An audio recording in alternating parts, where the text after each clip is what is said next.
The grinding sound came first. Metal on metal, the kind that makes mechanics wince, and veterans reach for weapons they no longer carry. Marcus Stone Wolf, to anyone who mattered, heard it through the plate glass window of Mama D's diner, his coffee going cold against calloused palms. 58 years of living had taught him to trust his gut, and every instinct screamed that something outside in the October rain was very, very wrong. He'd been a Marine once. Corporal 2nd Battalion, 7th Marines, Desert Storm in '91, then Fallujah in '04 when they called him back for a second tour he hadn't wanted. The scar running down his neck, white against weathered skin, still ached when storms rolled in off the Columbia River. His left hand was missing its ring finger, taken by shrapnel that should have killed him, but settled for making every handshake a reminder that he'd outlived better men. The gray beard he'd braided into two thick ropes hung to his chest, and the leather vest he wore, cuts they called them, in the club bore patches that told a story 30 years in the making. Hell's Angels Portland Chapter, Sergeant at Arms, a title that meant he kept order, enforced rules, and protected his brothers when the world came calling. Outside, 5 Harley-Davidson Road Kings sat in the rain, chrome gleaming under the gray His brother's bikes, Jackson Rivers had the 2019 model Midnight Black with custom exhaust. Tommy Smoke Chen rode a 21 with ape hanger bars. Jake Wrench Morrison, oldest of them at 52, kept his 1998 running like it rolled off the line yesterday. Dutch Keller's 2020 had saddlebags big enough to carry a week's worth of camping gear. Each bike worth $15,000 minimum. Each bike representing years of savings from men who worked construction, drove trucks, fixed engines for a living. Each bike now sitting target for whoever was making that sound. Wolf stood, his 6'2" frame unfolding from the booth. 240 pounds of muscle gone leaner with age, but no less dangerous. The red bandana tied around his left bicep caught the diner's fluorescent light. Lucy's bandana, his daughter's. Dead 15 years now, and the wound still fresh enough to bleed. He moved toward the door, hand instinctively checking the Glock 19 holstered at his waist beneath the leather vest. Portland was an open carry state, but concealed meant fewer questions from citizens who saw bikers and assumed the worst. Not that he blamed them. Some chapters earned the reputation. His chapter just tried to survive it. Across the parking lot, Sarah Hayes didn't hear the grinding.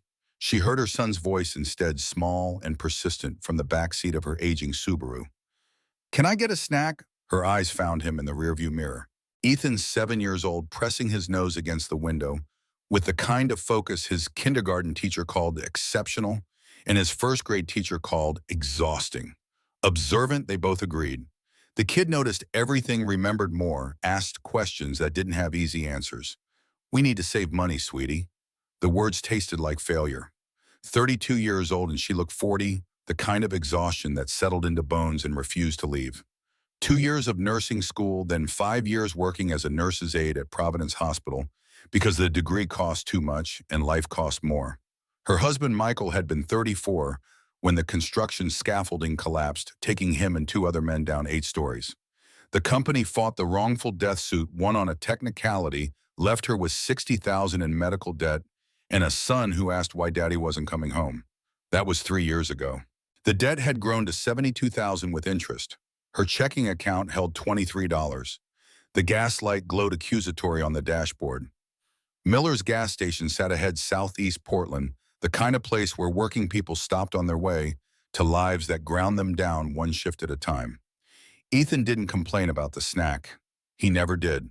7 years old and already understanding that no meant we can't afford it, which broke her heart more than his crying ever could. He wore shoes 2 sizes too small because new ones cost $40 she didn't have. His jacket came from Goodwill Gap, brand from 2020, still good but fraying at the cuffs. The crackers, waiting at home, would be dinner, same as yesterday. She pulled up to pump, 3 hands shaking from exhaustion she couldn't afford to acknowledge. 38 hours since she'd slept. Double shift Friday night into Saturday morning, then home for 4 hours with Ethan before her neighbor misses. Chen had to leave for her own job. No family within 1,000 miles. Michael's parents blamed her for the debt stop calling 2 years back. Her own mother lived in Phoenix with a new husband who made clear that Sarah's problems weren't his concern. The rain picked up as she stepped out, cold October wind cutting through her scrubs. She'd work the cancer ward tonight. 3 patients died on her watch. Not her fault she was an aide, not an RN couldn't make the calls that mattered, but she'd held their hands anyway, spoke as softly, tried to make the end less lonely. Then she'd clean the rooms, change the sheets, moved on to the next person whose insurance might cover another month of life if they were lucky. Stay in the car. Ethan nodded, but his attention had already shifted. 5 motorcycles at the far end of the lot, big men in leather gathering around them, Hell's Angels patches visible even through the rain.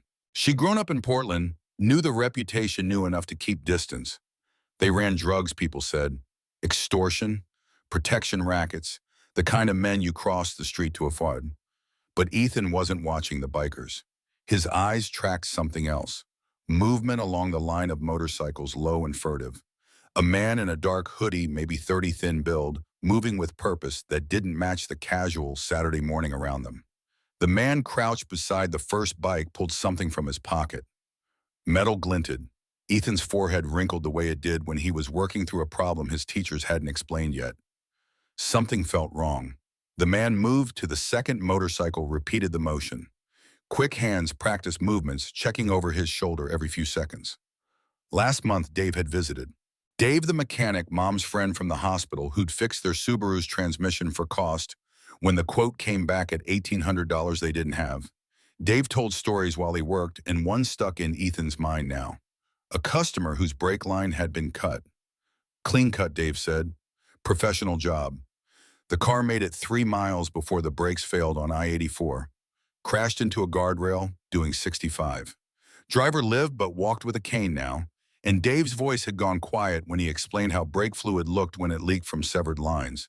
The man moved to the third motorcycle, then the fourth. Tool in hand, working underneath where the wheels met the frame. Ethan's heart started hammering. 7 years old, but he understood death. Understood his father hadn't come home. Understood that Mom cried sometimes late at night when she thought he was asleep. Understood that wrong things needed speaking up about because that's what Mom always said. When you see something wrong, you speak up. But these were Hell's Angels. Scary men with tattoos and leather and faces that didn't smile. Men who looked like they'd hurt you for looking at them wrong. The man finished with the fourth motorcycle, stood, tucked the tool into his hoodie, started walking away quickly toward the back of the parking lot where a silver car idled with engine running. Ethan's hand found the door handle. His mother's voice echoed in his head. Stay in the car. But his father's voice came too from before, from when Dad was still alive, and teaching him things. You see someone about to get hurt, you do something, even if you're scared. Especially if you're scared. The seatbelt clicked. The door opened. Cold rain hit his face. Marcus. Sarah's head snapped around from the gas pump, but her son was already moving. Small legs pumping across wet asphalt. His second-hand jacket flapping open because she'd bought it too big, hoping he'd grow into it. His shoelaces untied because he still couldn't master the bunny ear method Mrs. Chen tried teaching him. Ethan, get back here. But he was running toward the bikers, and Sarah dropped the gas pump nozzle, forgot the car, forgot everything except the sight of her 7-year-old son sprinting toward 5 men who could break him without trying. Wolf saw the kid coming before the others did. Training from 2 wars and 30 years on the streets made him notice movement, assess threats, calculate responses faster than conscious thought. Small boy, 7 or 8, running full tilt. No adult with him. Face pale, eyes wide. Not playing, not lost. Something else. The kid was shouting, "Don't start your bikes. Please don't start your bikes." The words hit the group like cold water. Conversation stopped. Jackson Rivers turned first hand, dropping instinctively to his waist, where a knife rode beneath his vest. 6 foot, even 190, 38 years old, with eyes that had seen too much and a scar running down his jaw from a bar fight in Tacoma 3 years back. Former Army Infantry, Iraq from 2006 to 2009. Honorably discharged, but the honor hadn't kept his wife and daughter alive when he'd driven drunk in 2015 and wrapped their Honda around a telephone pole. 3 years in prison. 3 years of knowing he'd killed the only people who mattered. Tommy Chen moved right flanking. 31 years old, lean and fast, former Marine Scout sniper with 2 tours in Afghanistan. He'd lost a brother to an IED in Helmand Province and wore the dog tags around his neck next to his own. Jake Morrison straightened from examining his bike's rear tire, 52 years old, former Army mechanic who could rebuild a Harley engine blindfolded. Dutch Keller shifted left, completing the half circle. 43 former construction foreman hands scarred from a decade of heavy labor before a fall broke his back badly enough that disability checks and the occasional under-table work were all that remained. 5 combat veterans, 5 men who'd seen children used as weapons, as shields, as suicide bombers, in markets where Americans tried to win hearts and minds. Instinct said assess the threat, but the kid wasn't armed, wasn't wearing a vest, wasn't anything except terrified and desperate and running straight at them. Wolf knelt, making himself smaller. 240 pounds, dropping to one knee, putting himself at eye level with a child who weighed maybe 52 pounds, soaking wet. The other bikers held position, watching, waiting for Wolf's call. The kid skidded to a stop 3 feet away, breathing hard words tumbling out in a rush that would have been funny if his face hadn't been so pale. There's a bad man. He's cutting something on your bikes. I saw him. He had a tool and he was under them, and my mom's friend said brake lines get cut and people crash and die. Wolf's chest went cold. Brake lines. The grinding sound he'd heard. Not paranoia, not imagination. Real. Where the kid pointed with a shaking hand toward the back of the lot. A figure in a black hoodie was moving quickly, almost running, heading for a silver Honda Civic with engine running and driver waiting. Jake, Tommy, check the bikes. His voice came out flat, controlled, the same tone he'd used in Fallujah when his fire team got ambushed, and staying calm meant staying alive. Jake moved immediately, dropping to his back and sliding beneath the first motorcycle with the ease of someone who'd done this 10,000 times. Tommy went to the second. Dutch, get that guy. Dutch took off, 43 years old but fast when it mattered, boots pounding pavement as the hooded figure saw him coming and broke into a dead sprint. The Honda's tires squealed, reversing hard, and the runner grabbed the door handle, pulling himself inside. The car fishtailed out of the lot, doing 40, nearly clipping a minivan in the process. Wolf kept his attention on the kid, small, thin, wearing shoes with holes in the soles. Hands had scars on the knuckles. Old scars, the kind that came from poverty, not abuse. Fell down a lot, probably. Not enough food to keep energy up. Wolf had seen that look before in other countries in children who learned too young that the world didn't care about them. What's your name, son? Ethan. The name came out barely louder than a whisper. The kid's mother arrived then, 32, and looking 50, grabbing her son's shoulders and pulling him back against her legs. She wore scrubs. Healthcare worker. Nurse probably, or aide. Her hands shook, but her grip on the boy was fierce. I'm so sorry. I told him to stay in the car. I don't know what, Mom. He was cutting their bikes. I saw him. Jake slid out from under the first motorcycle, his weathered face dark with fury. Brake line, clean cut. Professional job. He moved to the second bike, check straightened. This one too. Tommy confirmed the third, then the fourth. Jesus Christ. Wolf looked down at Ethan, really looked. 7 years old, saved 5 lives, spoke up when adults would have looked away, minded their own business, convinced themselves it wasn't their problem. You understand what you just did?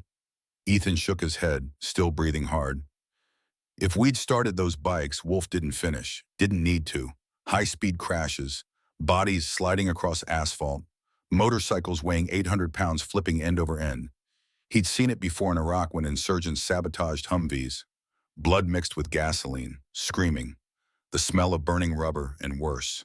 You saved our lives today. He extended his hand, massive and scarred knuckles thick from decades of fighting. Ethan hesitated, then took it. The handshake lasted 3 seconds. Wolf felt the boy's pulse racing beneath thin skin. Behind them, a Portland police cruiser pulled into the lot, lights flashing. Officer Davidson emerged, middle-aged, tired eyes, someone who'd seen everything twice and believed nothing anymore. Wolf knew him. They had history. Not good history, but not bad either. Complicated history, like most things involving bikers and cops in a city that couldn't decide if Hell's Angels were criminals or community fixtures. Bear, Wolf stood, releasing Ethan's hand. Davidson, we've got attempted murder here. Someone cut brake lines on 4 bikes. Davidson's expression shifted from bored to alert. Who the kid witnessed it? Ethan Hayes, 7 years old. Better observance skills than half my department. Ethan gave his statement. Height 5'10", weight 160, black Nike hoodie with white logo. jeans dark, tool that looked like wire cutter's small professional grade. Worked on 4 bikes approximately 8 minutes total, left in a silver Honda Civic heading east on Southeast Division Street. Tommy returned phone out, got the plates before he got too far. TRJ 847, Oregon tags. Davidson radioed it in, then looked at Wolf. You thinking what I'm thinking, professional hit. Someone wants us dead. Davidson's radio crackled. He stepped away for 30 seconds, came back with his face carefully neutral. Car was reported stolen yesterday. Fake IDs used to rent it from Enterprise. This wasn't random. Sarah's stomach went ice cold. Her hand found Ethan's head, pulled him closer. Are we in danger? Wolf exchanged glances with Jackson, who'd been watching the exchange with the kind of focus that missed nothing. Possibly. Person who did this saw this area. Might not have registered you specifically, but if he's thorough, if he thinks back, remembers details. He trailed off. Didn't need to spell it out. Witnesses didn't live long when organized crime was involved. Detective Maria Santos arrived 12 minutes later, 40 years old, sharp-eyed Latina heritage showing in features that advertised competence rather than sympathy. She'd worked organized crime for 15 years, knew Portland's underworld better than most criminals did, and didn't suffer fools regardless of badge status. She took Ethan's statement again, asked detailed questions, nodded approvingly when he described the tool's grip texture and the way the man's hands moved with practiced efficiency. You pay attention in school, yes, ma'am. Good. Keep doing that. World needs people who see what's actually there instead of what they want to see. She turned to Wolf. This is escalation. 4 bikes. That's not warning. That's attempted mass casualty. We have enemies. Comes with the territory. Anyone specific making noise lately? Wolf hesitated. 20 years in the club taught him that talking to cops, even ones he semi-trusted, was complicated. But Sarah and Ethan stood 3 feet away, and they'd gotten involved because of him, because the kid had a conscience his own brothers might have ignored. North Side Syndicate. We had words last year. Bar fight 5 hospitalized. No charges filed because witnesses got scared. Santos wrote it down. Carlton Carson's crew, Iron Mike himself. She nodded slowly. I'll look into it. Meantime, you might want to consider that you've got a witness here who can identify the perpetrator. And organizations that cut brake lines tend not to appreciate witnesses. The implication hung heavy. Sarah's grip on Ethan tightened until the boy squirmed. We should go. Her voice came out small, and Wolf felt something crack inside his chest. Lucy's voice had sounded like that once when she was 7, and the doctor explained that leukemia meant fighting something inside her own body, and they'd need money for treatments insurance wouldn't cover. Ma'am, Sarah looked up, meeting his eyes for the first time. Hers were brown, exhausted, carrying the kind of weight that broke people who weren't strong enough. Your son just saved 5 lives. In our world, that creates a debt. We take care of our own. I'm not yours. We're nobody. You became ours the second your boy spoke up. Jackson stepped forward, his voice quieter, but no less intense. My daughter was 5 when she died. Car accident. I was driving drunk. Killed her and my wife both. Did 3 years for vehicular manslaughter. Came out and found these men waiting. They gave me purpose when I had none. Gave me family when I destroyed mine. He looked at Ethan. Your boy showed courage most grown men don't have. People who cut brake lines don't like loose ends. You understand what I'm saying? Siesha understood. She'd worked healthcare long enough to know that witnesses in organized crime cases often disappeared. That children were leverage. That being nobody meant nothing when someone wanted you dead. There's a diner 2 blocks over. Mama D's. Best burgers in Portland. Let us buy you lunch while we wait for forensics. Least we can do. Ethan tugged his mother's scrub top. Can we, Mom? Please. Sarah looked at her son at the 5 bikers surrounding them, at the police cars now filling the lot as more units responded. She was so tired. Tired of fighting alone. Tired of pretending she had everything under control when the world proved daily that she didn't. Just while we wait. Mama D's diner occupied a corner lot that predated the neighborhood's gentrification attempts. Vinyl booths, chrome fixtures, black and white checkerboard floor that hadn't changed since 1974. Dolores Martinez Mama D, to 3 generations of customers, ran the place with the iron will of someone who'd survived 65 years by refusing to accept defeat as a permanent condition. She looked up when the door chimed, saw Wolf and his brothers, saw the woman in scrubs and the small boy between them. Her eyes darkened knowing, took in the whole situation in 3 seconds. The usual boys. Whatever the lady and her son want. On us. Sarah opened her mouth to protest, but Mama D was already moving, gesturing them toward a booth.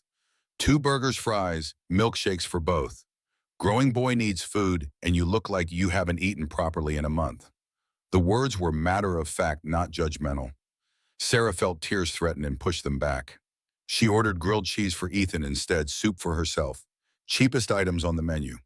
Mama D nodded, wrote nothing down, disappeared into the kitchen. Jackson sat across from them while Wolf made phone calls. Tommy stood by the door. Jake and Dutch took up positions that covered exits without making it obvious they were on guard. I need to ask you something straight. Jackson's voice pulled Sarah's attention from Ethan, who was coloring on a kid's menu with crayons Mama D had provided. Is there any reason someone would want to hurt you or your son? Ex-husband, debt collectors, anyone with a grudge? My husband died 3 years ago. Construction accident? There's no one. We're nobody. You witnessed a serious crime. That makes you somebody to the people who ordered it. What am I supposed to do? I work at Providence Hospital. I can't just disappear. Ethan has school. Jackson and Wolf exchanged glances. Wolf slid into the booth beside Jackson. The club has resources, safe houses, people who can keep watch. Until we figure out who ordered this and they're in custody, we can make sure you're protected. I can't accept charity. I'm 3 months behind on medical bills from my husband's death. $72,000. I can barely afford our apartment. It's not charity. You saved our lives. Some debts can only be paid in blood, my old man used to say. But some debts get paid in protection and showing up when it matters. The phrase hung in the air, some debts can only be paid in blood, and Sarah shivered despite the diner's warmth. Mama D returned with food. Not grilled cheese and soup. 2 full burger platters, thick patties with melted cheddar fries cooked in oil that smelled like comfort milkshakes in metal cups that sweated condensation. Ethan's eyes went wide. Sarah started to protest, but Mama D fixed her with a look that allowed no argument. Mija, pride won't protect your boy, but these men will. Let them. Sarah's resistance crumbled. When Mama D walked away, Sarah found herself crying silently into hands that smelled like hospital antiseptic and failure. Ethan noticed small hand finding hers under the table, squeezing with surprising strength. It's okay, Mom. We're okay. Wolf's phone buzzed. He answered, listened, his expression darkening. When he hung up, looked at Jackson. Santos got an ID on the suspect from traffic camera footage near the lot. Derek Kane, enforcer for Northside Syndicate. Former Marine, dishonorable discharge for assaulting a superior officer. Been Carlton Carson's muscle for 6 years now. So it's confirmed this was Iron Mike sending a message. Or someone paying Iron Mike to send it. Santos is investigating, but she mentioned something else. Wolf's eyes shifted to Sarah. Someone in Portland PD is on Northside's payroll, feeding them information, witness protection locations, safe house addresses, everything. The words landed like physical blows. Sarah's burger sat untouched. So nowhere is safe is relative. But public is safer than hidden right now. Anonymous witnesses disappear. Public witnesses, ones the media knows about, ones who go on record, are harder to touch without major heat. Santos wants me to go on TV. Not yet. First we get you somewhere secure. Then we figure out next steps. The safe house sat in Northeast Portland, a neighborhood that had gentrified slowly enough that working-class families still outnumbered craft breweries. 2-bedroom bungalow, white paint, peeling fenced yard with grass, gone to seed. Looked like 10,000 other houses in Portland, which was exactly the point. Dutch took first watch, parking his bike down the block. Wolf showed Sarah and Ethan inside. Furnished simply couch TV table beds with clean sheets. The backyard held a rusty swing set someone had abandoned years ago. Ethan discovered it immediately, pushing out the back door before Sarah could stop him. Can we stay here forever? Just for a little while, baby. But watching her son explore the yard, seeing him smile for the first time since when, weeks, months, Sarah felt something inside her chest loosen slightly. Club owns it. Use it for members who need a place to lay low. It's yours as long as you need it. Wolf's voice came from behind her, gentle in a way that didn't match his appearance. Why are you doing this? Because 15 years ago, my daughter Lucy died. 7 years old. Leukemia. Treatment cost more than I could borrow and I tried. Sold everything. Went into debt to people I shouldn't have. Wasn't enough. She died on her 8th birthday. He touched the red bandana on his arm. This was hers. Red was her favorite color. She wore it every day. Sarah turned, saw the pain in his eyes. Raw pain, the kind that didn't heal because it wasn't meant to. I wear it so she's still with me. And when your boy ran up to us today, 7 years old and braver than grown men, I saw her. Saw what she would have done. Lucy would have spoken up too. She was brave like that. I'm sorry for your loss. The past doesn't die. It waits. Sometimes it comes back wearing a different face. Your boy gave me a chance to protect someone when I couldn't protect her. Don't take that from me. That night, Sarah lay in an unfamiliar bed while Ethan slept beside her, exhausted from the day's terror and excitement. Her phone sat on the nightstand fully charged for the first time in weeks because the safe house had unlimited electricity. She didn't have to ration. At 11:43, it buzzed. Unknown number. Text message. We know what the boy saw. Smart kids don't live long. Her hands shook so badly she nearly dropped the phone. Screenshot, sent to Jackson's number. Wolf's number, Santos's number. Responses came within seconds. Jackson, don't move. Lock the bedroom door. I'm on my way. Wolf, stay put. Dutch is outside. We're coming. Santos, document everything. I'm tracing the number now. She locked the door, pulled Ethan closer. He stirred, mumbled something about dinosaurs settled. Outside, motorcycle engines roared to life. Not just one, multiple. Within 15 minutes, she heard voices. Footsteps on the porch. Jackson's voice, low and controlled. Sarah, it's us. You can open the door. 6 Hells Angels filled the small living room. Wolf, Jackson, Tommy, Jake, Dutch, and a 7th man she didn't recognize. Late 50s, gray ponytail face like carved granite. This is Bear, club president. Sarah nodded, unable to speak. Someone tried approaching the house from the back alley. Dutch intercepted him. Young kid, maybe 20, hired for surveillance. We convinced him to share who sent him. Convinced. Sarah didn't ask what that meant. Tyler Vance. Enforcer for Northside, works directly under Derek Kane. They know there was a witness. They want to eliminate the problem before it becomes a bigger problem. What do? You let us handle it. But we need to go public. Make you visible. Right now, you're a secret. Secrets are easy to disappear. Public witnesses are harder to touch without massive law enforcement response. Santos arrived 20 minutes later, took statements, documented the text message, explained that they'd found the kid Dutch intercepted and he was currently in custody, providing detailed information about Northside's structure in exchange for reduced charges. But I need to tell you something else. Off the record, everyone leaned in. We have a suspect for the dirty cop protecting Northside. Captain Vincent Russo, head of major crimes, 28 years on the force, decorated officer. Bear's expression didn't change. What makes him dirty? Gambling debts. 2.3 million to Yakuza. They gave him 60 days to pay. That deadline is tomorrow. The information settled over the room like poison gas. A captain had access to everything. Witness protection locations, safe house addresses, investigation details, evidence. So this house is compromised. Possibly, which is why I'm moving you tomorrow. New location, completely off books. Only 3 people will know where you are, me, Wolf, and Jackson. Sarah looked at Ethan, still asleep in the bedroom despite the commotion. 7 years old, should be worried about 2nd grade math and playground politics. Instead, he was a target for organized crime and corrupt cops. I'll do the interview, whatever you need. Just keep my son safe. The words came out stronger than she felt. Wolf caught her eye, nodded once. Jackson's scarred face showed something like respect. Santos stood. Get some sleep. Tomorrow we start fighting back. After everyone left except Jackson, who insisted on staying for watch, Sarah stood at the bedroom door looking at her sleeping son. He'd started humming in his sleep recently. The same song over and over. Unchained Melody, Michael's favorite.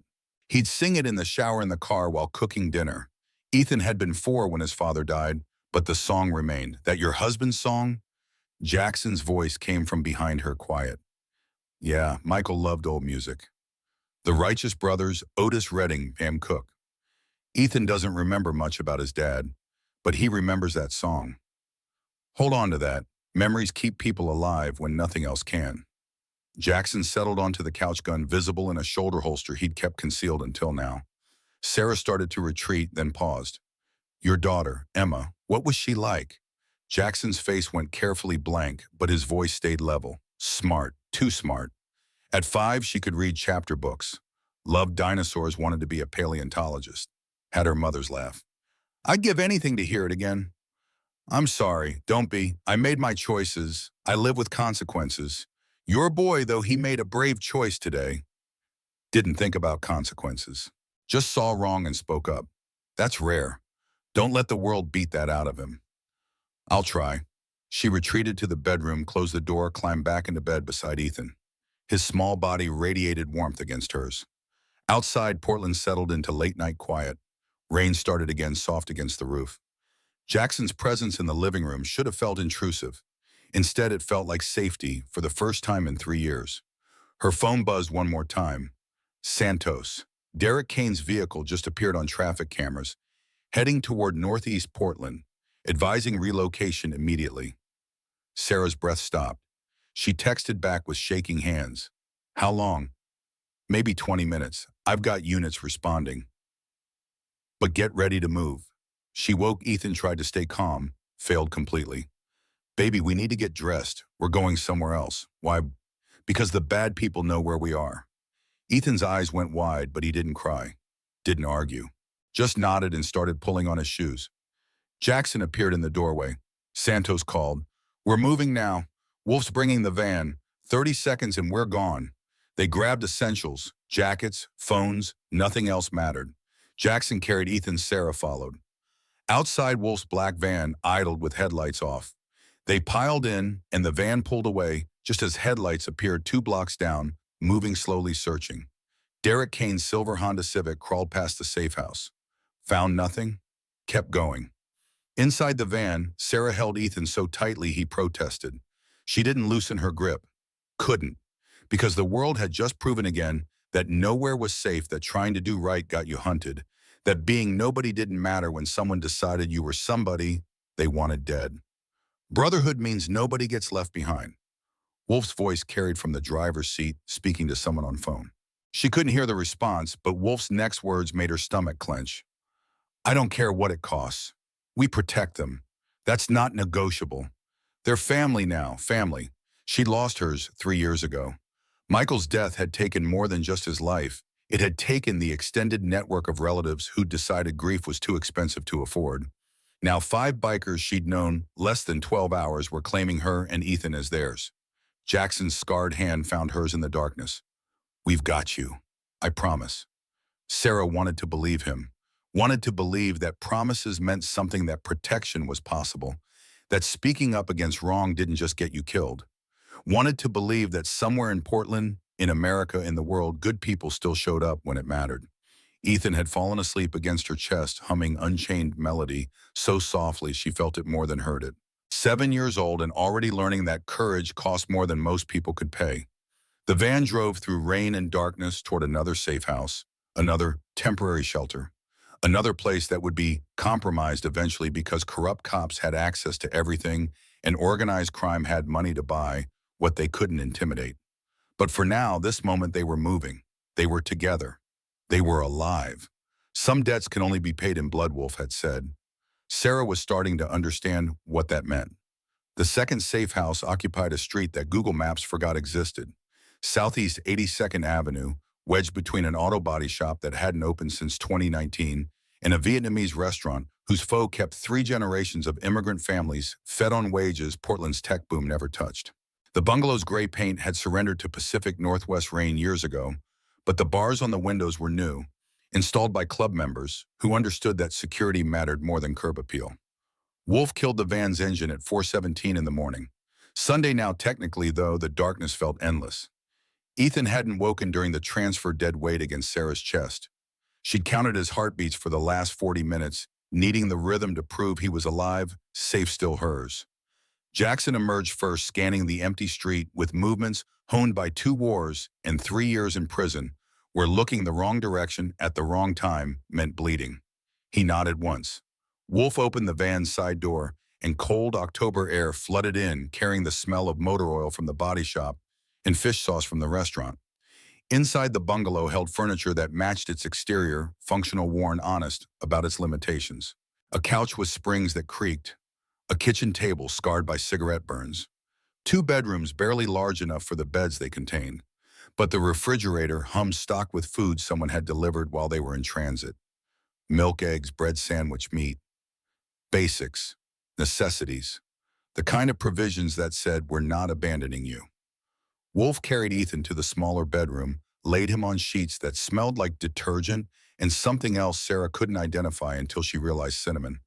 Someone had tucked dryer sheets scented with cinnamon between the blankets, a small kindness in a night that held none. "Get some sleep. Dutch is outside. Tommy's relieving him at 8. You're covered." Jackson's voice came from the hallway low enough not to wake Ethan. Sarah turned, found him filling the doorway backlit by the living room's single lamp. The scar on his jaw caught shadow made him look older than 38. "How long can we do this, moving every time they get close? As long as it takes." "That's not an answer. It's the only answer I have." Sarah wanted to scream, wanted to demand guarantees, timelines, certainty, wanted someone to promise that tomorrow would be better, that next week they'd be safe, that this nightmare had an ending she could survive. But Jackson's eyes held no promises, just steady presence, just showing up. She retreated to the bedroom, climbed into bed beside her son. His breathing stayed even undisturbed. 7 years old and already learning to sleep through terror. She touched his hair, dark like Michael's, and felt the familiar ache of missing someone who'd never answer again. Outside, a motorcycle engine coughed to life. Dutch leaving, Tommy arriving, the changing of the guard. Brotherhood means nobody gets left behind, Wolf had said. She was starting to understand that meant something different than she'd thought. Not rescue, not salvation, just presence. Just refusing to let you face darkness alone. Her phone buzzed. "Santos, Derek Kane's vehicle located, abandoned near the first safe house. He knows we moved you, pulled back to regroup. You have maybe 12 hours before they locate the new address. I'm working on something bigger. Trust me." Sarah didn't respond, couldn't. Trust felt like a currency she'd spent completely 3 years ago, when Michael's company refused to pay death benefits, when the lawyer she'd hired took her retainer, and disappeared when her in-laws stopped answering calls because grief was easier to avoid than share. She closed her eyes, found no rest. Just darkness that held Derek Kane's silver Honda, Captain Russo's corrupt authority, the Yakuza's deadline, and her son's steady breathing, the only sound that mattered anymore. Morning came late, filtered through blackout curtains someone had installed to make the bungalow's occupants invisible to daylight surveillance. Sarah woke to voices in the kitchen, low and male, punctuated by Ethan's higher register, asking questions adults struggled to answer. "Why do you have a beard like that?" Wolf's response carried the patient tone of someone accustomed to children's directness. "Started growing it in the Marines. Found out it kept my face warm in winter. Kept growing it because it reminded me of my old man. He had a beard down to here. Can I grow a beard? In about 15 years, maybe." Ethan's laugh, genuine, unforced, made Sarah's chest tighten.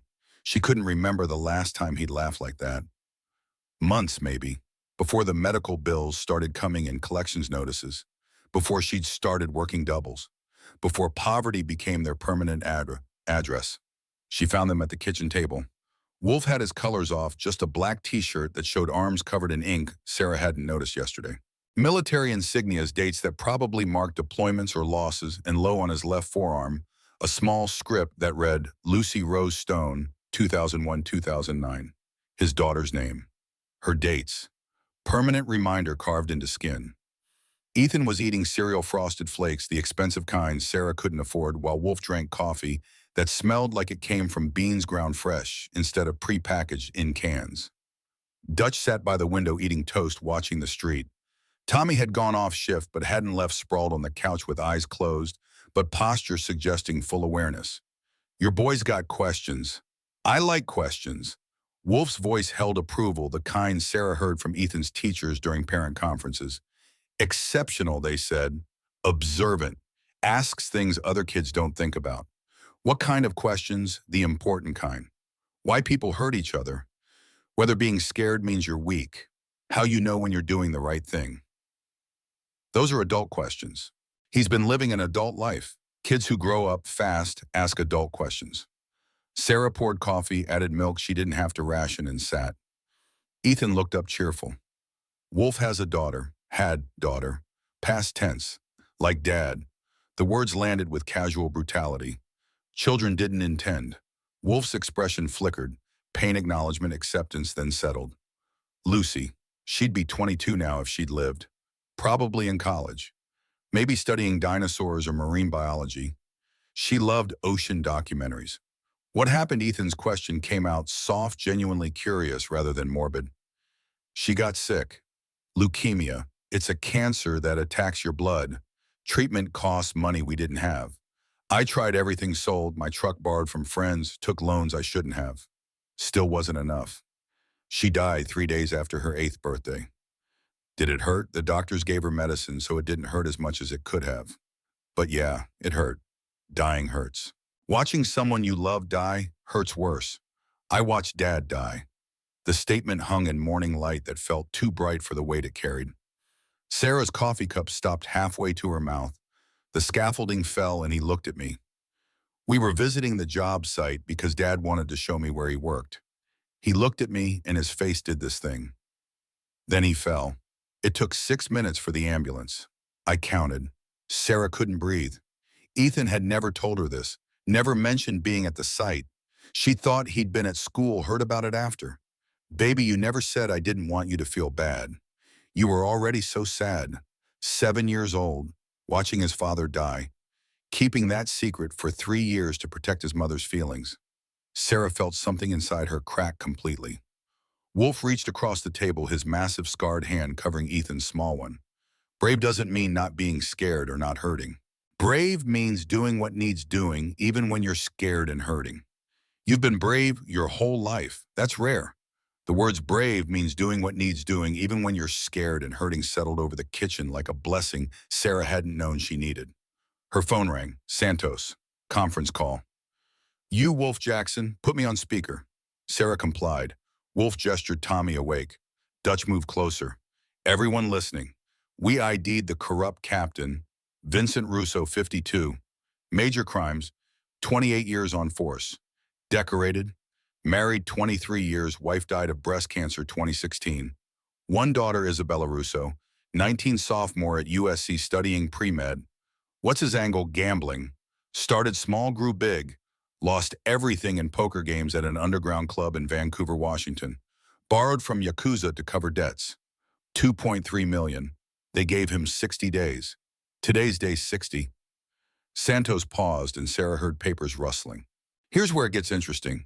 Yakuza contacted him yesterday. They have Isabella under surveillance in Los Angeles. Dorm room 304. They told Russo finish the job or they take her. Jesus Christ. Wolf's voice came out flat. Ethan looked up, sensing adult tension. So Russo's desperate. Daughter's life versus strangers' lives. Most people choose family. That's what I'm counting on. Santos's words carried weight Sarah didn't understand until the detective continued. Russo accessed safe house locations at 2:14 this morning. All of them, including the one you're at now. He gave the addresses to Derek Kane. The bungalow felt suddenly exposed. Windows that held protection 30 seconds ago now felt like targets. You're telling us this, why? Because we're going to use it. Russo thinks he's feeding Kane information. But we're going to feed Russo false information. Make him think Sarah and Ethan are somewhere else. Lead Kane into a trap. And us. You stay put. This address is secure for now because Kane is chasing the false lead. But we need to move fast. I need Sarah to do a television interview. Channel 8, Rachel Kim. We make this public, make Sarah and Ethan visible, protected by media attention. When today? 3 p.m. We can't wait. The longer you're hidden, the more vulnerable you are. Sarah's hands started shaking. Television meant exposure, meant her face on every screen in Portland, meant everyone knowing her business, the debt, the poverty, the desperation, meant Ethan's face out there too. My son doesn't go on camera. Agreed. Just you. We keep Ethan's identity protected. But you need to tell your story. the mother who witnessed a crime, the Hells Angels who protected you, the corrupt cop trying to silence you. Portland needs to know, and if it doesn't work, then at least people will remember your names when they find your bodies. The brutal honesty should have terrified Sarah. Instead, it clarified everything. Hide and die quietly, or speak and die loudly enough that someone might care. I'll do it. Wolf caught her eye, nodded once. Respect. Jackson's scarred face showed something harder to define. Pride, maybe. Or recognition that courage cost more than most people could afford. Good. I'm sending a car at 2:30. Bring nothing identifiable. We're keeping this location secure. Wolf and Jackson will accompany you. Ethan stays here with Tommy and Dutch. Sarah's immediate instinct was to refuse. Leave Ethan with relative strangers while she put herself on television. Insanity. But Wolf's hand on her shoulder, steady and sure, carried a message her exhausted brain struggled to accept. We'll protect him.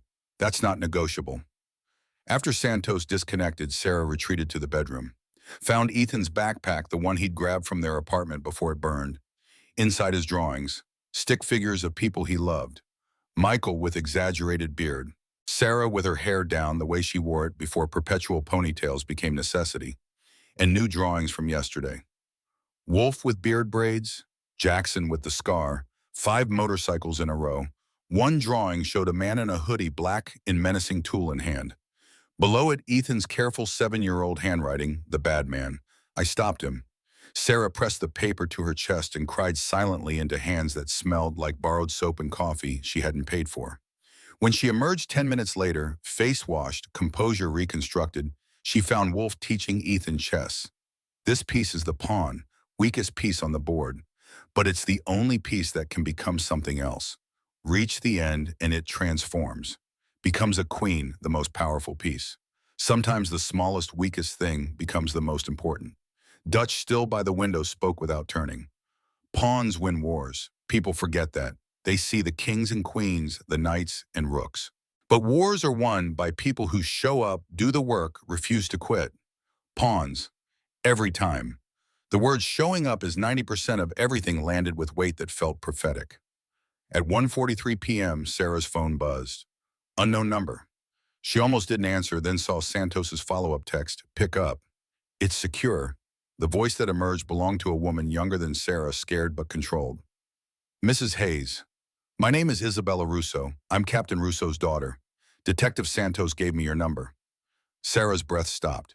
Everyone in the room went still. I need you to know something. My father isn't a bad man. He's a desperate man. The Yakuza have people watching my dorm. They sent photos of me sleeping. They said if he doesn't deliver you and your son to them, they'll kill me. Isabella's voice cracked. I don't want to die, but I don't want you to die either. I'm calling because Detective Santos thinks maybe if you and I talk, if you go public together, if we make this about more than just one family, you want me to save your father while your father is trying to kill my son. The words came out harsher than Sarah intended. Isabella flinched audibly. I want you to survive, and I want to survive. And I think the only way both happen is if we make this so public that the Yakuza can't touch either of us without massive law enforcement response. How old are you? 19. Sophomore at USC, pre-med. I want to be an oncologist because my mom died of breast cancer when I was 13, and the doctors tried, but it wasn't enough. Wolf leaned forward, something in his expression shifting. Your mother, what was her name? Catherine Russo? She was a teacher. 3rd grade. Everyone loved her. Wolf's hand found the red bandana on his arm, touched it absently. My daughter died of leukemia, 7 years old. Lucy. If she'd lived, if there'd been enough money for treatment, maybe she'd be your age now. Maybe studying medicine. Maybe trying to save other people's kids. The silence on the line stretched 10 seconds. Then Isabella spoke, voice thick. I'm sorry for your loss. And I'm sorry my father is trying to hurt people because he's trying to save me. That's not okay. Nothing about this is okay. Sarah closed her eyes, found Michael's voice in memory. He'd have known what to say, how to navigate this. He'd been good with moral complexity, with seeing gray where Sarah only saw black and white. Tell Detective Santos I'll do the interview. But I want you there too. Both of us, together. Two daughters, one dead, one threatened. Both caught in systems that value money over lives. Isabella's exhale sounded like relief. Thank you, I'll be there. After disconnecting, Sarah looked at Wolf. Your daughter, if she'd lived. What do you think she'd say about all this? Wolf's eyes went distant, seeing something Sarah couldn't.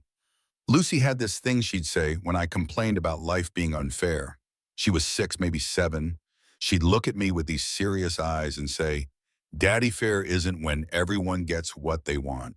Fair is when everyone gets what they need. Like she'd figured out in 6 years what took me 40 to learn. What did she need? More time.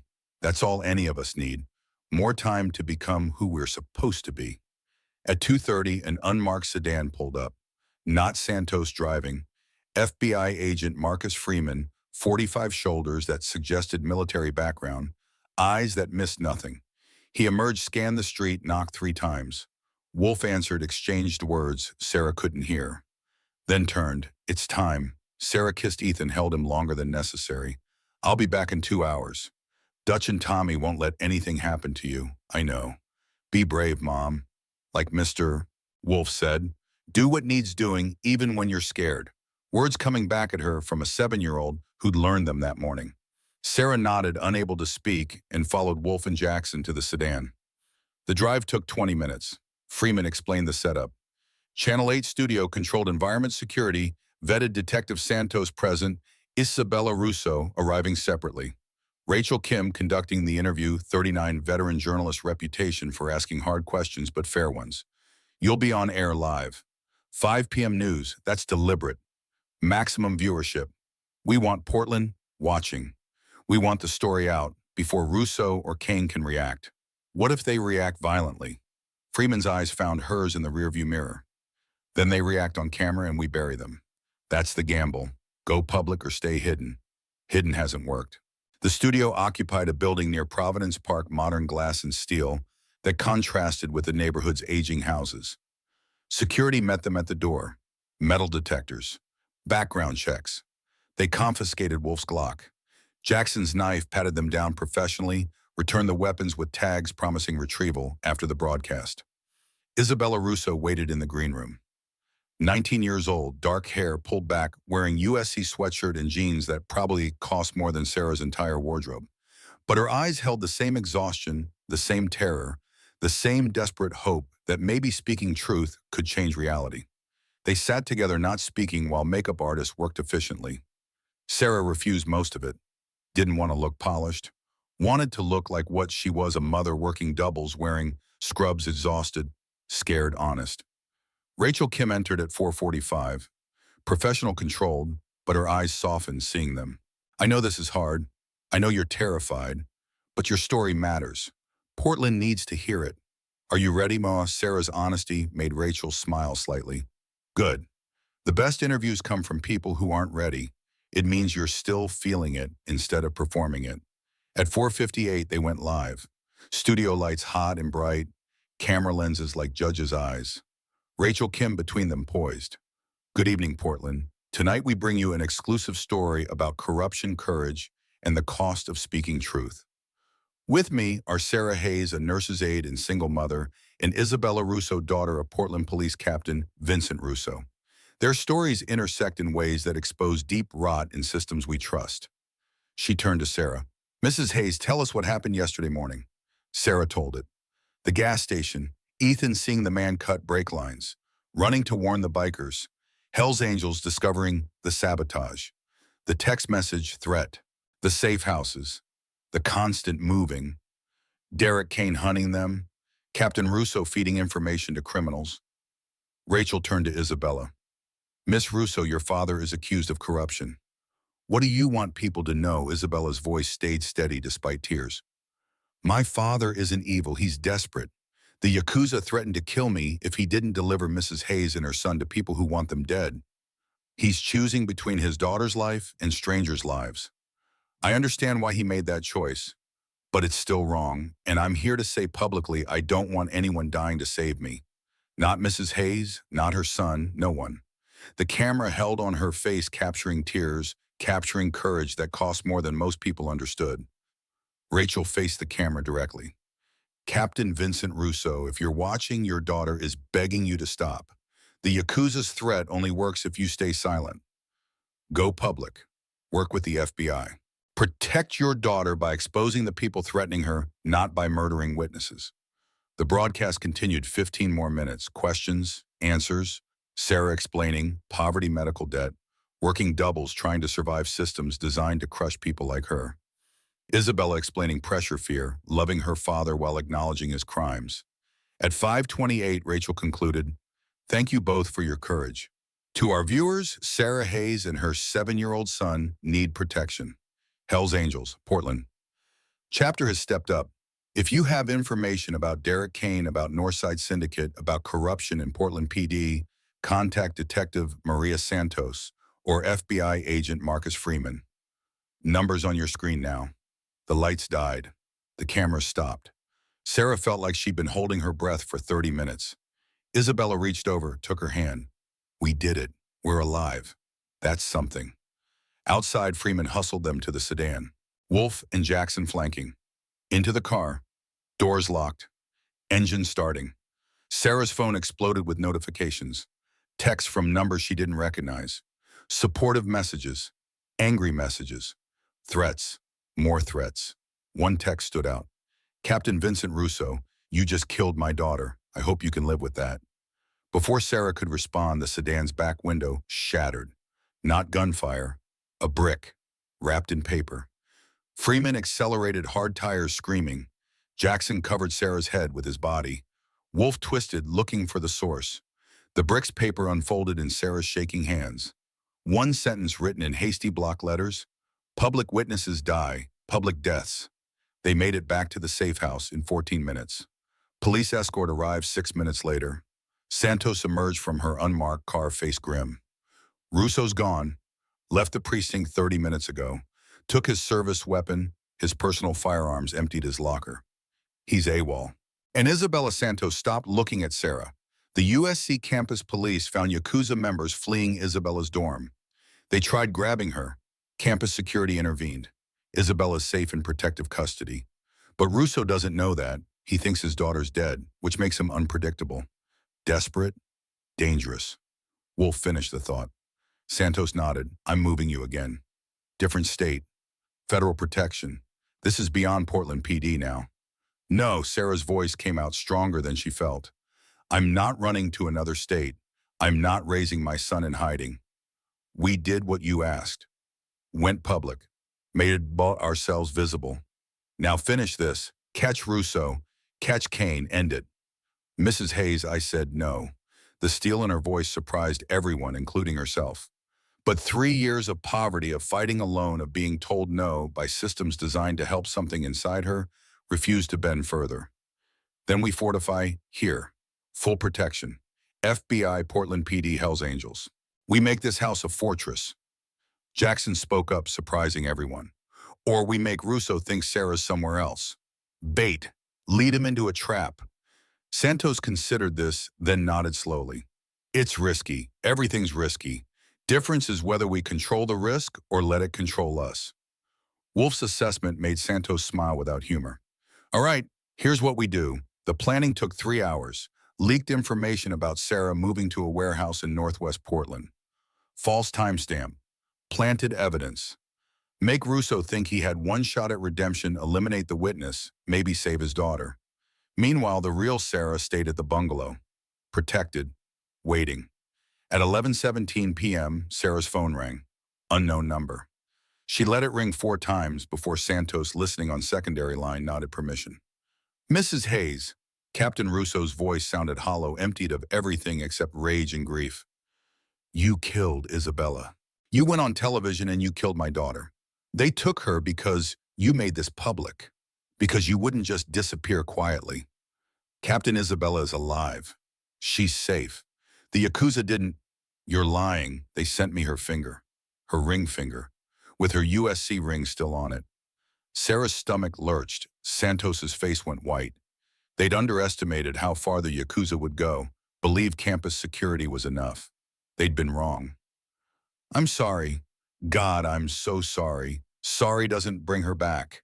But you can join her. You and your son, tonight. That's fair, isn't it? My daughter for yours, Captain. Please, Northwest Warehouse. Pier 17. Midnight. Come alone or I start killing everyone you've involved. The bikers, the detective, everyone. The line died. Santos immediately called. Freeman called backup, started mobilizing. But Wolf's hand on Sarah's shoulder stopped her from spiraling. He won't be at the warehouse. It's a distraction. He'll come here. For Ethan. How do you know? Because that's what I'd do. Make everyone look one direction while you hit from another. Wolf was already moving, grabbing his colors, his weapons, his phone. Jackson followed. Tommy and Dutch emerged from watching Ethan, who'd somehow slept through everything. Santos made the call. Split response. Half to warehouse, half here. Russo's 52, desperate, armed. Consider him extremely dangerous. At 11:41, the power died. Every light in the bungalow, the auto shop, the Vietnamese restaurant. Block-wide outage. Deliberate. Wolf's voice cut through darkness. He's here. Darkness swallowed the bungalow completely. No streetlights, no ambient glow from neighboring buildings. Just pure October blackness, thick enough to taste. Wolf moved through it like he'd been born to shadows, hand finding Sarah's arm in the bedroom where Ethan slept. Take him to the bathroom. Interior room, no windows. Lock the door. Don't open it for anyone except me or Jackson. Understand? Sarah nodded, realized he couldn't see her, whispered yes.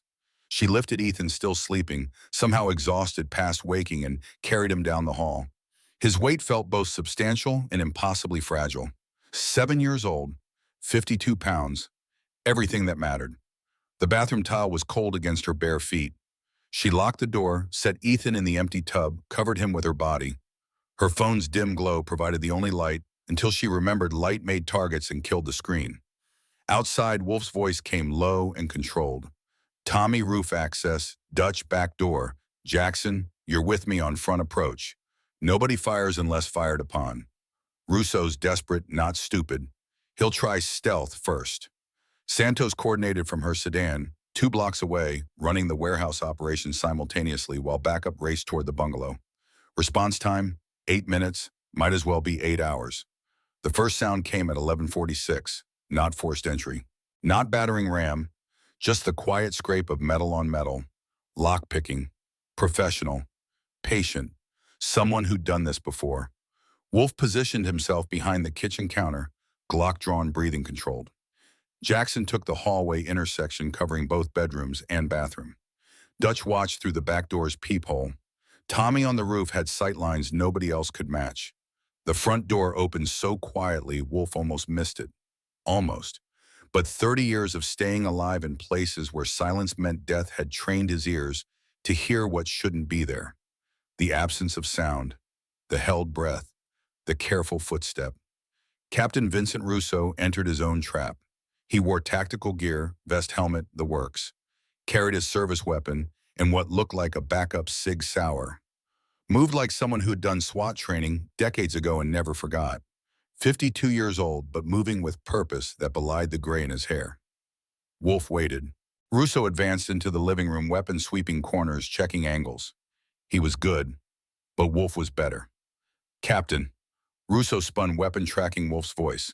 Found him behind the counter, gun-trained, center mass. Put it down. This doesn't end the way you think. Russo's laugh came out broken. You have no idea how this ends.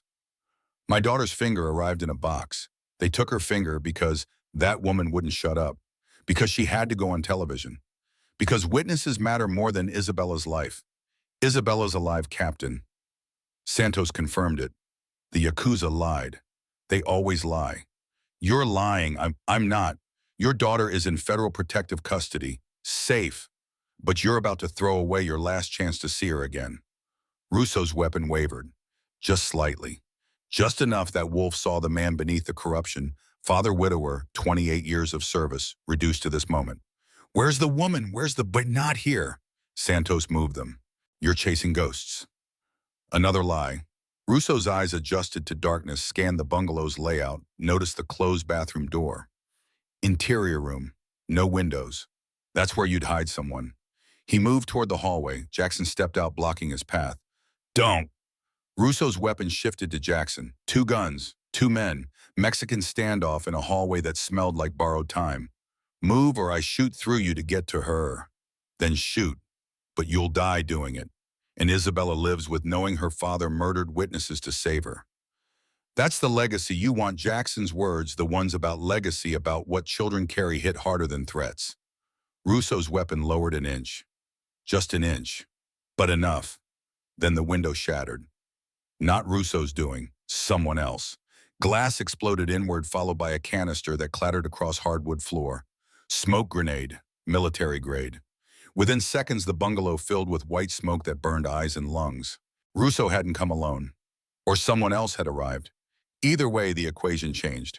Wolf moved on instinct, heading for the bathroom. Jackson grabbed Russo's weapon arm, twisted hard. Russo fought back, trained, strong, desperate. They went down together, grappling in smoke that made breathing optional. Tommy's voice came over comms from the roof. 4 contacts. Rear approach, armed, not police. North side. Derek Kane had arrived. The rear door exploded inward. Not picked. Breached. Dutch returned fire, and immediately muzzle flash bright in smoke. Someone screamed. Dutch kept firing, controlled bursts, making them pay for every inch. Wolf reached the bathroom, pounded on the door. Sarah, it's me. We're leaving. Now. The lock clicked. Sarah emerged with Ethan awake now, scared but silent. Wolf handed him to Jackson, who'd subdued Russo with zip ties and left him cuffed to the kitchen radiator. Out the front. Tommy's covering from above. Move. But Kane's men had surrounded the bungalow. Gunfire erupted from 3 directions. Wolf pushed Sarah and Ethan back inside. Return fire bought seconds they didn't have. Santos's voice crackled over radio. Backup is 4 minutes out, hold position. 4 minutes, might as well be forever. Kane's voice boomed from outside, amplified by bullhorn. Send out the woman and kid. Everyone else walks. You have 30 seconds. Wolf looked at Sarah, at Ethan pressed against her side. Looked at Jackson, at Dutch, limping from a ricochet that caught his thigh.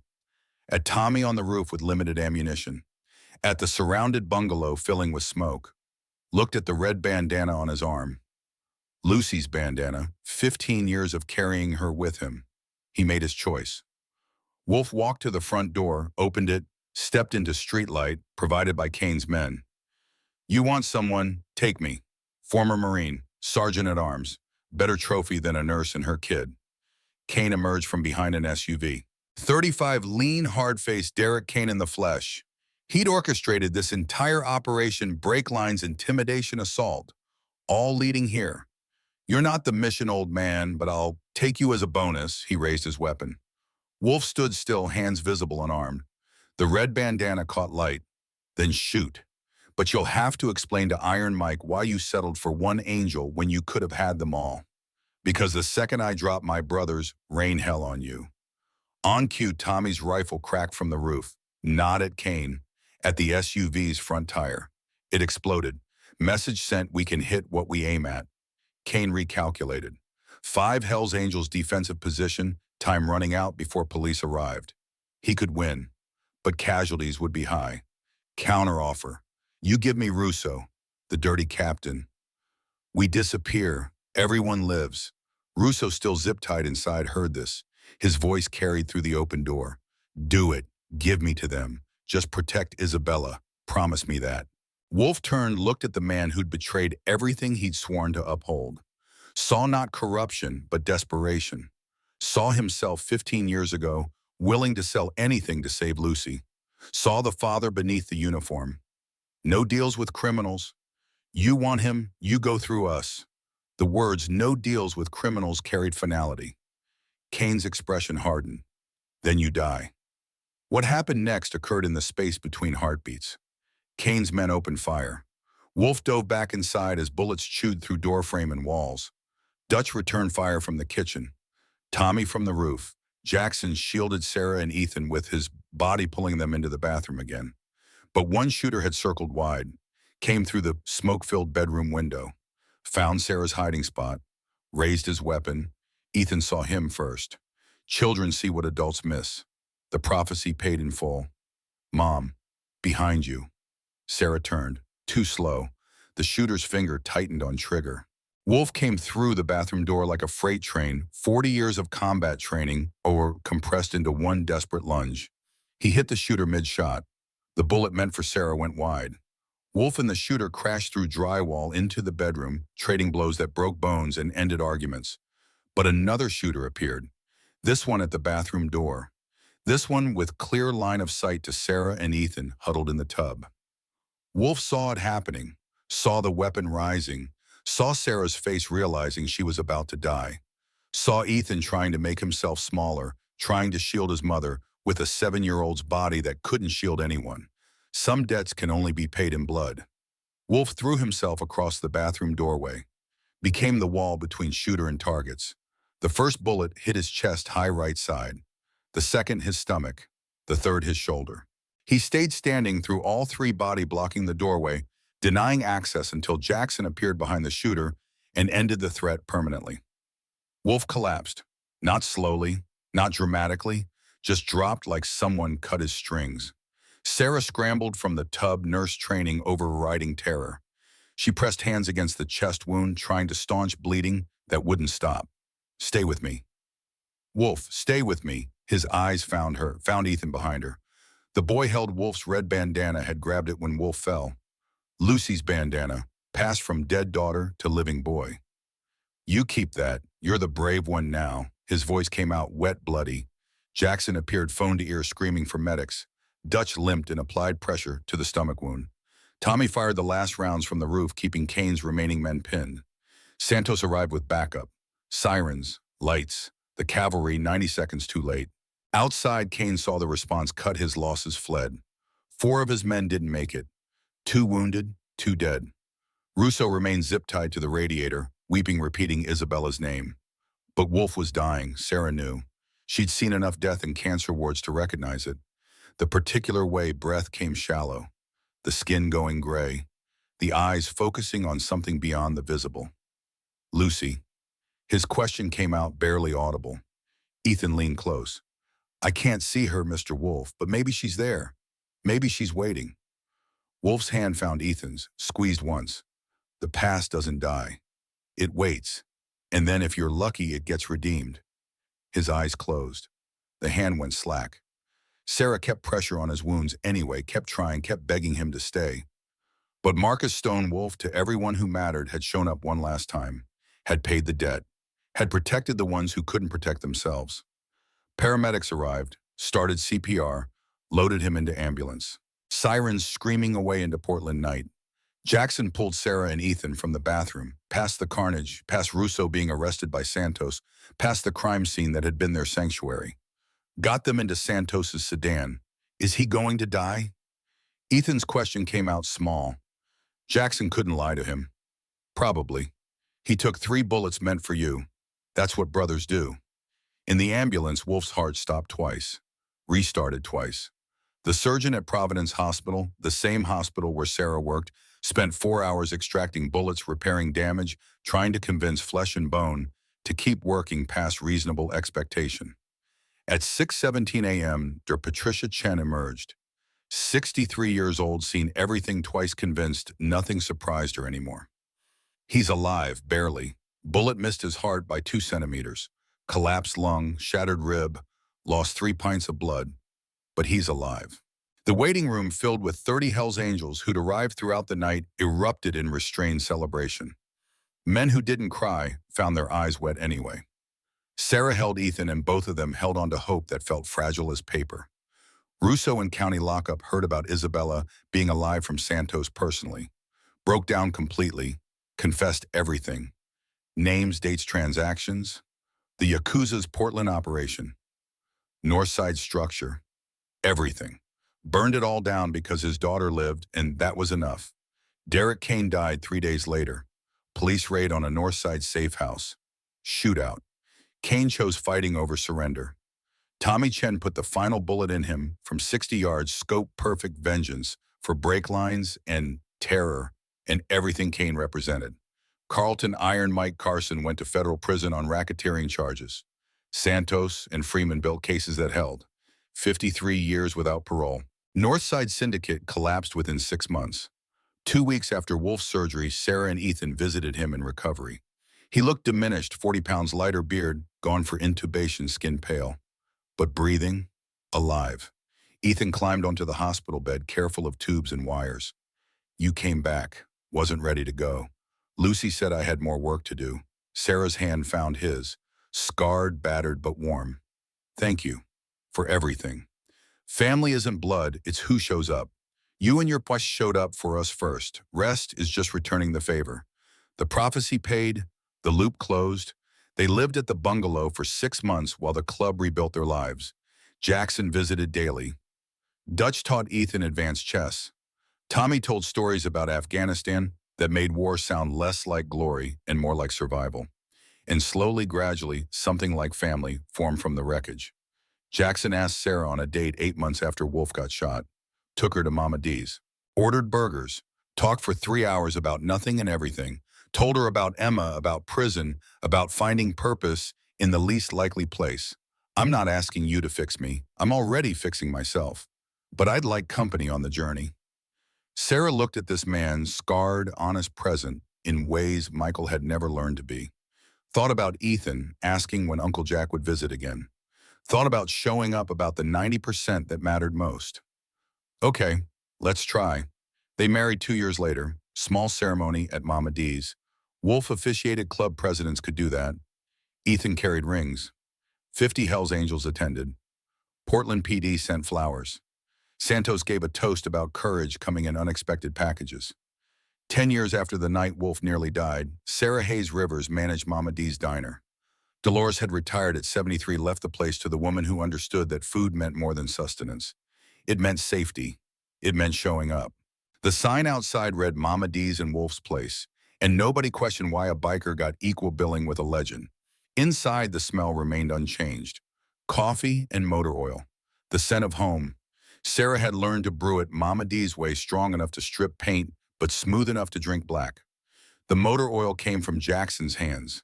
He still worked on bikes, still rode with the club, still showed up every single day.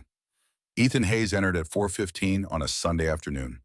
17 now, 6 feet tall, lean like his father had been, smart like his mother raised him to be. College acceptance letters decorated the refrigerator at home Oregon State University of Portland, Reed College. He'd chosen Oregon, pre-med, wanted to study oncology, wanted to save children Lucy's age.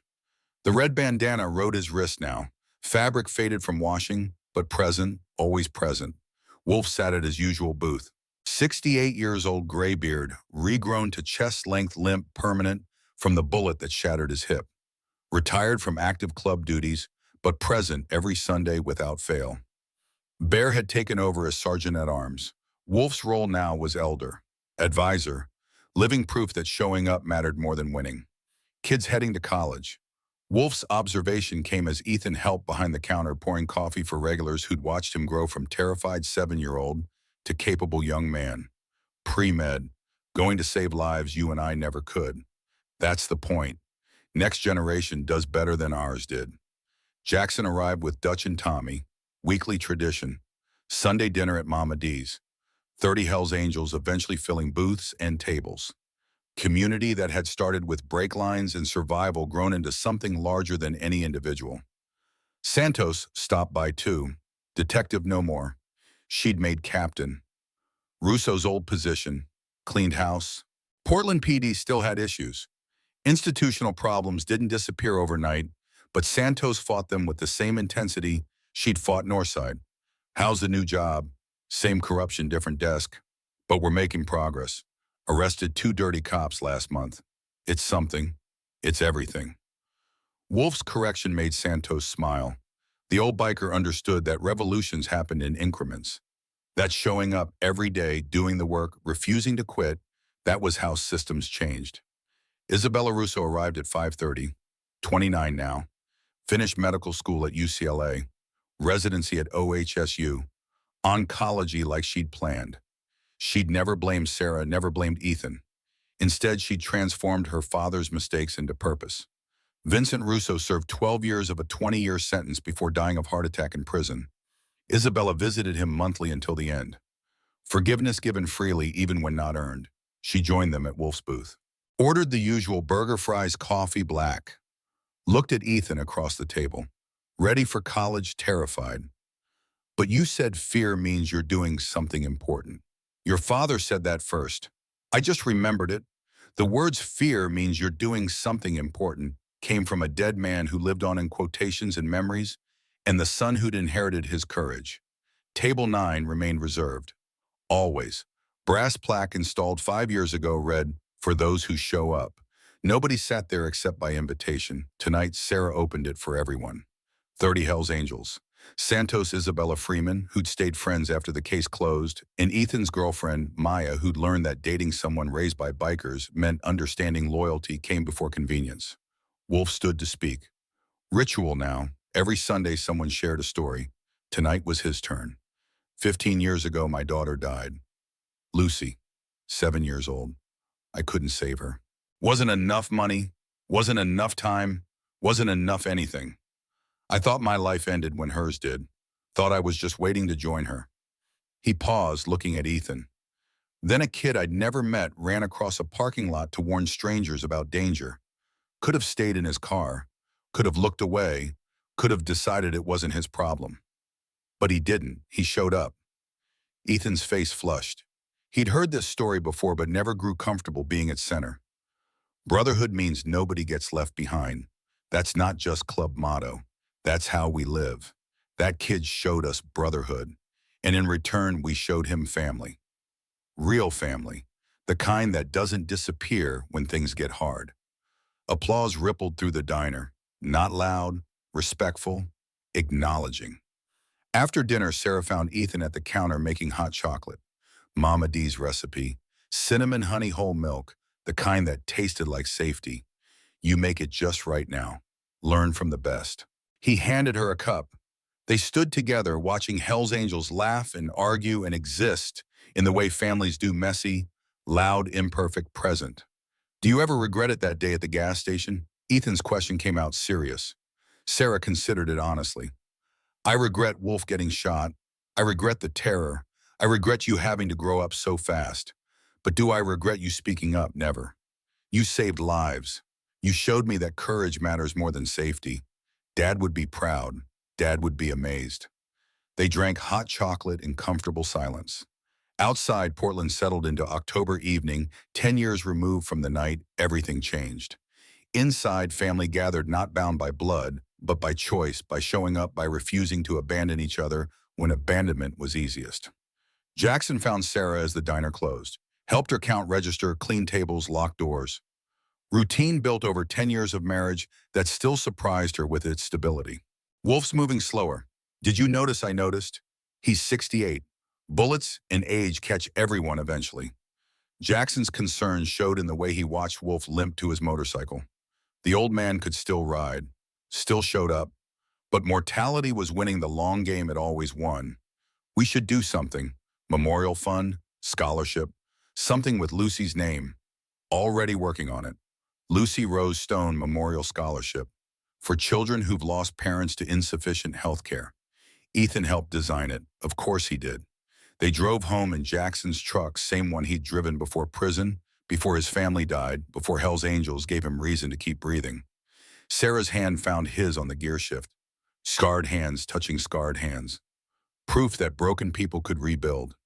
Ethan was already home studying for finals. College in 8 months. Pre-med at Oregon. Oncology specialization planned. Lucy's legacy living through him whether he fully recognized it or not. Sarah stood in the doorway of his room, watching him work. 17, nearly grown, still humming Unchained melody when he concentrated, still carrying his father's music and Wolf's courage and her own stubborn refusal to quit. Love you, Mom. He hadn't looked up, just knew she was there. Observant like always. Love you too, baby.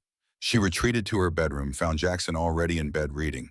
Simple domestic scene that once felt impossible. Poverty still touched them, managing a diner paid bills but didn't build wealth. But poverty without terror was manageable. Poverty with family was survivable. Her phone buzzed. Text from Santos. Derek Kane's brother just got released from prison. Thought you should know. Probably nothing. But keep eyes open. Sarah showed Jackson. He nodded, made a call. Within minutes, Hell's Angels knew. protection activated. Not panic, just readiness. The kind that said, we've done this before, we can do it again. But Kane's brother never came. Turned out prison had taught him that vengeance cost more than it paid. He left Oregon, started over in Nevada, disappeared into the kind of anonymity that saved lives. 5 years after that night, 15 years after the parking lot, Sarah stood at Lucy's grave. Mount Calvary Cemetery.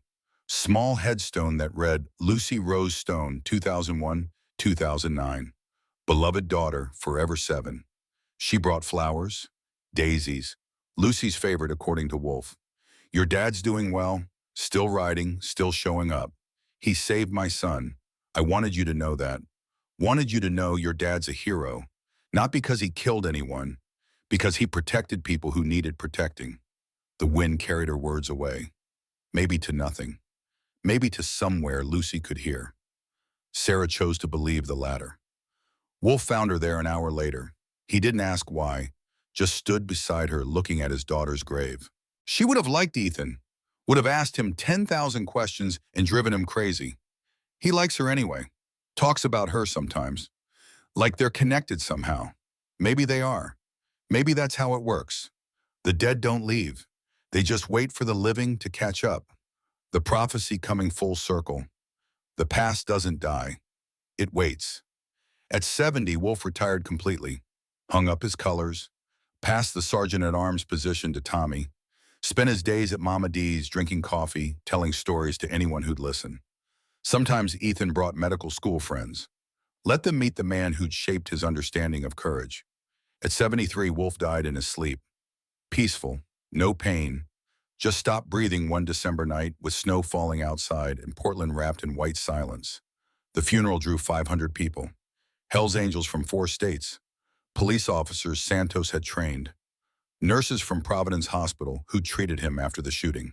Regular people from Southeast Portland who'd watched him patrol their neighborhood, keep them safe, show up when showing up mattered. Ethan delivered the eulogy, 22 years old, medical school, already accepted into oncology residency. He wore the red bandana around his wrist and spoke without notes. Wolf taught me that brave means doing what needs doing, even when you're scared. That family isn't blood, but presence. That showing up is 90% of everything. He showed up for me when I was 7 and terrified. He showed up for my mom when she had nothing. He showed up for 15 years after he should have died because Lucy told him he had more work to do. His voice broke. Recovered. The work's done now. You can rest. We've got it from here. They buried him beside Lucy. Same cemetery, same section. Father and daughter reunited after 15 years apart. Sarah placed a single red bandana on the casket before it lowered. Wolf's bandana. The one he'd worn every day since Lucy died. The one that had become Ethan's. Now Lucy's again. Circle complete. At 25, Ethan opened his own practice. Pediatric oncology. Tiny office in Southeast Portland, near where the bio station used to be. He treated kids whose insurance denied coverage. Worked with Hell's Angels charity to raise funds for experimental treatments. Saved 3 children in his first year. Lost 2. The ratio hurt. But he kept showing up. At 32, Sarah retired from Mama D's. Passed it to younger hands but stayed involved. The coffee still smelled like safety. The regulars still knew her name. And every Sunday Table 9 held 30 angels who'd become family when family was just a word. Jackson rode until 75. Then his back gave out, old injuries from Iraq and prison catching up. He transitioned to mechanic work exclusively, fixed bikes for club members at cost, taught young riders how respect for the machine meant respect for yourself. Still showed up, always showed up. At 45, Ethan Hayes, MD, stood before Oregon legislature, proposed law mandatory insurance coverage for pediatric cancer treatment. No denials, no experimental exceptions, full coverage or companies couldn't operate in Oregon. The bill passed. Close vote. But passed. They named it Lucy's Law. Wolf would have cried. Lucy would have asked 10,000 questions about how laws worked and why it took so long, and couldn't they do it faster? But it passed, and children who would have died now lived. Legacy in legislative ink. Sarah at 62 watched the signing ceremony on television. Jackson beside her, 82, now moving slower but present. Still present. Always present. We did that. Our family. Jackson's voice came out proud. No, Ethan did that. We just showed up. That's all anyone can do. Show up. Do the work. Don't quit. The words Wolf had lived by, that Lucy had inspired, that Ethan had carried forward. Simple truth that survived decades. At 68, Sarah Hayes Rivers died peacefully in her sleep. Same way Wolf had. No pain. Just stopped. Jackson found her in the morning, called Ethan, and together they mourned the woman who'd saved lives by refusing to look away when looking away was safer. The funeral filled the same cemetery where Wolf and Lucy rested. 3 generations of Hell's Angels attended. Santos 90 now gave a speech about courage coming in scrubs and exhaustion. Isabella Russo 79 spoke about forgiveness and redemption. Ethan stood at his mother's grave, 47 years old, successful doctor, saved husband, father of 3 daughters, who bore names honoring the family that had formed in parking lots, in safe houses, and Sunday dinners. Lucy Rose Hayes, age 12, smart and curious like the girl she was named for. Sarah Marie Hayes, age 9, compassionate like the grandmother who'd raised her father. Michelle Ann Hayes, age 6, brave like everyone who'd come before. They stood beside him, his daughters, and learned what family meant. Not blood, presence, showing up. The lesson that had saved their father 40 years ago, now shaping their futures. At 93, Jackson Rivers died. Last of the original brotherhood that had rescued a nurse and her son in an October that felt like yesterday and lifetime ago. He'd outlived most of his generation, outlived his guilt, found peace in the years after Emma's death by protecting other people's children. His funeral drew thousands. Hell's Angels from every state. The organization had changed, more diverse, more legitimate, more accepted, but the core remained. Brotherhood, protection, showing up. Ethan spoke at this funeral too. 62 years old. Retired from medicine but teaching at OHSU, training the next generation of oncologists, ensuring Lucy's law stayed enforced.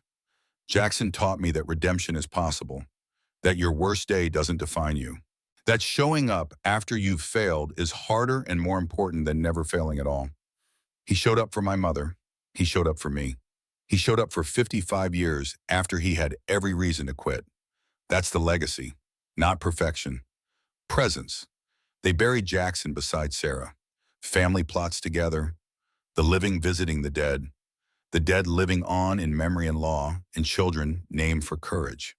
At 85, Ethan Hayes returned to Miller's gas station. It was a Starbucks now. Gentrification had won eventually. But he stood where he'd stood at 7, pointed to where the motorcycles had been, remembered the man in the hoodie cutting brake lines. Remembered running, remembered terror, remembered Wolf kneeling to meet his eyes, remembered everything that followed. His granddaughter Lucy Rose Hayes Jr., age 7, stood beside him. You saved people here, Grandpa. I spoke up. That's all. Just said what I saw. That's brave. That's necessary. When you see wrong, you speak up. Even when you're scared, especially when you're scared. The red bandana rode his wrist still, fabric barely held together after 78 years. Lucy's bandana, Wolf's bandana, his bandana. Soon it would be Lucy Jr.'s. Legacy in thread and memory and legislation, and children who lived because one 7-year-old boy decided showing up mattered more than safety. The story didn't end. Stories never do. They ripple outward, touching lives that touch other lives, changing trajectories in ways measurable and mysterious. But if stories must conclude somewhere, let it be here in a Starbucks parking lot where motorcycles once sat, where danger once loomed, where a child's courage sparked something larger than any individual. Let it be in Lucy's law-saving children, 40 years after Lucy died. Let it be in Hell's Angels Portland, chapter still writing, still protecting, still showing up. Let it be in the red bandana passed from generation to generation, fraying but present. Let it be in the understanding that family isn't blood. It's who shows up. It's who stays. It's who refuses to abandon you when abandonment is easiest. Some debts can only be paid in blood. Wolf paid his, but some debts get paid in presence, in showing up, in refusing to quit. And that debt, the one Sarah and Ethan owed to brotherhood, the one brotherhood owed to courage, the one courage owed to legacy, that debt got paid every single day for 80 years. paid in full, with interest.